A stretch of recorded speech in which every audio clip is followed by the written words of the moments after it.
Чаму у Беларусі пачаліся масавыя ператрусы? Што прыдумаў Лукашенко і з кім ён хоча сябраваць? А таксама як махляры прыдумалі новы спосаб разводу беларусаў? Вітаем, сябры! Гэта наша Ніва і зараз мы ўсё вам раскажам.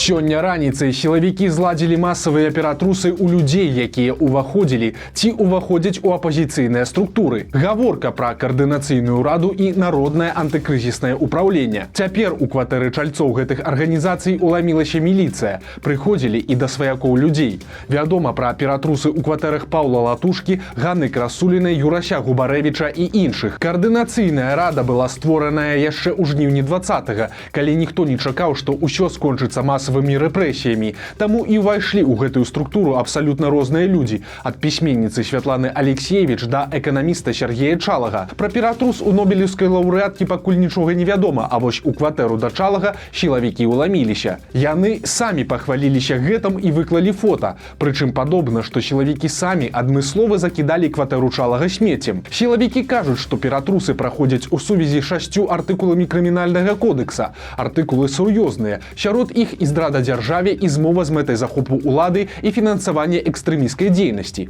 Пакаранні таксама сур'ёзныя. Тая ж здрада дзяржаве прадугледжвае аж да 15 гадоў за кратамі. Але і гэта не ўсё. Следчы камітэт цяпер хваліцца, што падазраваных па справе каардынацыйнай рады больш за 100.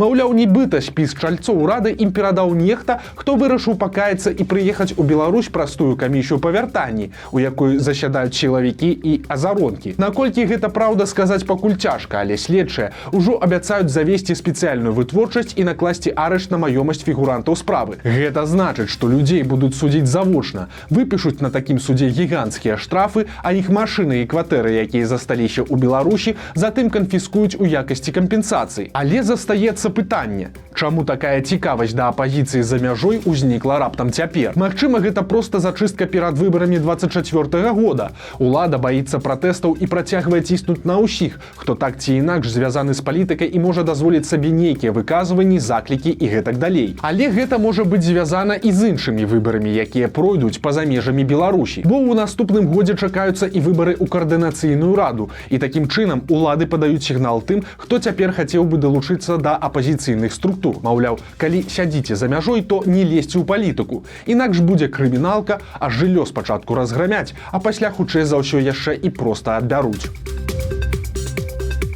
Пакуль лукашэнкаўскія сілавікі грамілі кватэры, сам Лукашенко прыняў віцэ-прэзідэнта Венесуэлы Рыкарда Менендеса. Галоўная тэма не новая. Маўляў, была паўза ў адносінах, у ёй ніхто не вінаваты, таму цяпер давайце сябраваць як раней. Лукашенко рассыпаўся ў кампліментах на адрас венесуэльскіх уладаў, згадаў свайго друга Уга, ну і гэтак далей. Праўда, раней паміж Беларусю і Венесуэлай быў такі тонкі момант, пра які Лукашенко, само сабой, нічога не кажа. Журналісты-расследавальнікі пісалі, што Беларусь была вінная Венесуэле аж $1,5 мільярда за пастаўкі нафты.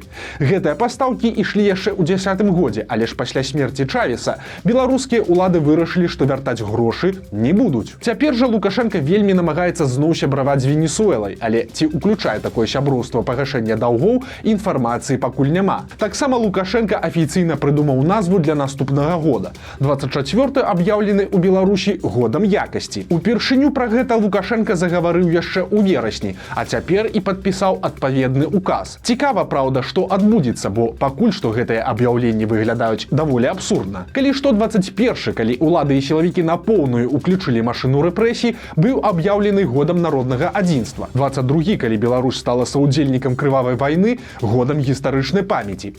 Цяпер жа даведама скончваецца год міру і стварэння, запоўнены стварэннем хіба толькі новых сілавых падраздзяленняў, а таксама лагерамі вагнераўцаў і ядзернай зброі. Што ж, чакаем цяпер падвохаў ад года якасці. Указам таксама агаворваецца, што прыярытэтная ўвага будзе надавацца фарміраванню ў грамадзян асабістай адказнасці за дасягненне высокай якасці жыцця. Так што падобна падыход будзе звыклы. Калі вы дасягнулі высокай якасці жыцця, дзякуйце дзяржаве. Калі ж не, то чаго вы хочаце, гэта ж ваша адказнасць.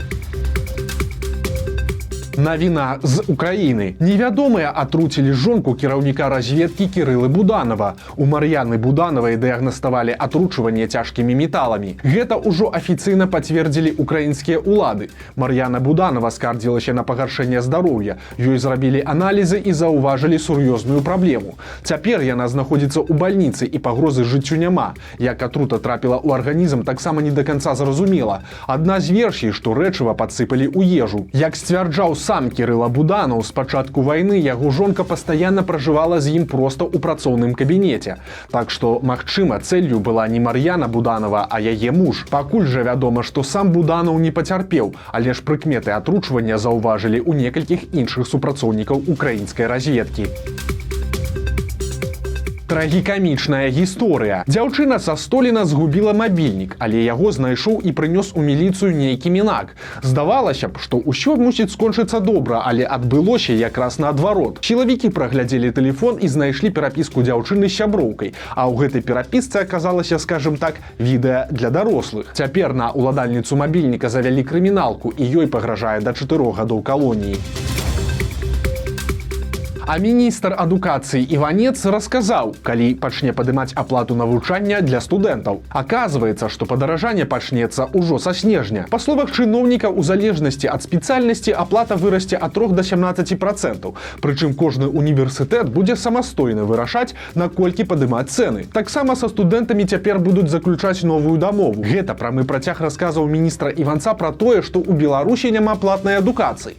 У новай дамове цяпер паказальна прапішуць поўны кошт навучання, каб запэўніць у шчодрасці дзяржавы. Маўляў, вось колькі ўсяго каштуе вашая адукацыя, а вось колькі за вас плаціць дзяржава. Як кажуць у Мінадукацыі, робіцца гэта для азнаямлення студэнтаў. Асцярожна! Махляры выходзяць на новы ўзровень. Развод па тэлефоне ўжо справа мінулага часу. Цяпер махляры набіраюць ахвяру па відэасувязі. Так адбылося жыхаркай Барысава. Ёй пазваніў па відэа мужчына, які прадставіўся работнікам камітэта дзяржкантролю. Маўляў, усё сур'ёзна, гэта ніякі не развод. Вось самі бачыце, што сяджу ў працоўным кабінеце, і нават паказаў службовае пасведчанне. Далей, праўда, усё як звычайна. Вашыя банкаўскія рахункі выкарысталі злачынцы, трэба дапамагчы іх злавіць, ну і гэтак далей. У выніку жанчына паверыла і аддала махляру 14 000 рублёў. Цяпер фэйкавага супрацоўніка дзяржкантролю шукае сапраўдная міліцыя. Рыбакі працягваюць лезці на першы лёд і працягваюць тануць. Гэтым разам бяда адбылася ў Рэчыцкім раёне. 80-гадовы мужчына выйшаў на раку і пачаў шукаць месца для рыбалкі. Скончылася ўсё кепска. Лёд быў яшчэ надта тонкі, і ў нейкі момант ён трэснуў, і рыбак праваліўся ў ваду. Выратаваць яго не атрымалася. Мужчына патануў. Адбылося адразу некалькі сур'ёзных аварый. У Столінскім раёне малады хлопец не справіўся з машынай і выехаў на сустрэчную паласу. Там урэзаўся ў іншае аўто. Загінула 25-гадовая дзяўчына, якая была на пасажырскім месцы у машыне таго хлопца. А ў Жлобінскім раёне Лексус на расійскіх нумарах урэзаўся ў фуру, якая стаяла на ўзбочыне дарогі. Кіроўца легкавіка памёр на месцы. Паведамляецца, што ён проста заснуў за рулём падчас руху. А пад Чабусамі сутыкнуліся 3 легкавушкі і рэйсавы аўтобус. Сёння раніцай Фіат занесла на сустрэчку, дзе ў яго уехаў аўтобус МАЗ, а затым у іх уляцелі яшчэ 2 машыны. У Фіаце ехалі 2 жанчыны, абедзве загінулі ў аварыі. А Рыгор Азаронак цяпер вучыць дзяцей. Ён выкладае журналістыку ў Полацкім дзяржаўным універсітэце. І цяпер у садсетках універсітэта хваліцца, маўляў, Азаронак пазнаёміў студэнтаў з асаблівасцямі функцыянавання медыарынку, а таксама распавёў пра складанасці працы журналістаў. Пра тое, якое дачыненне праца Азаронка мае да журналістыкі і чаму ён можа навучыць, мы казаць нічога не будзем. Вы і самі, напэўна, усё разумееце. Што беларусы возяць у Польшчу? Мамантаў. Незвычайную кантрабанду спрабаваў увесці ў Тэрэсполь наш суайчыннік. Падчас праверкі польскія памежнікі знайшлі ў яго цікавы груз. Гэта 14 зрэзаў біўняў маманта, а таксама парэшткі вымерлых марскіх членістаногіх. Прычым усе парэшткі добра захаваліся, а гэта можа сведчыць пра іх паходжанне. Найхутчэй яны знаходзіліся ў зоне вечнай мерзлаты і могуць быць прывезеныя з Якуціі. Цяпер беларусу выпісалі штраф у 1500 злотых. Гэта 1200 рублёў. А таксама на яго завялі крыміналку за кантрабанду. А ў рагачоўскім лясніцтве знайшлі пасланне нашчадкам. Ліст быў у бутэльцы, якую замуравалі ў сцяну будынка. Сюрпрыз выпадкова адшукалі падчас рамонту. Напісалі гэты ліст тагачасныя работнікі сваім будучым калегам. Зрабілі яны гэта аж 53 гады таму, 6 жніўня 70-го года. Прычым не проста так, а ў гонар стагоддзя Леніна. Ліст кароткі. У ім паведамляецца, што калектыў тут быў дружны і што працавалі тут да поту. У лісце пазначаны прозвішчы аўтараў: леснікі Іван Кірэйшын, Мікалай Сімакоў і ляснічы Сергей Кондратенко. Цяпер пасланне перададуць у мясцовы музей. Вось такія навіны аўторка. Подписывайтесь на канал, ставьте лайки альбо дизлайки и выказывайте свои заўвагі ў каментарах. И, конечно, читайте нашу Ниву, глядите нашу Ниву и любите Беларусь. Сустрэнемся завтра.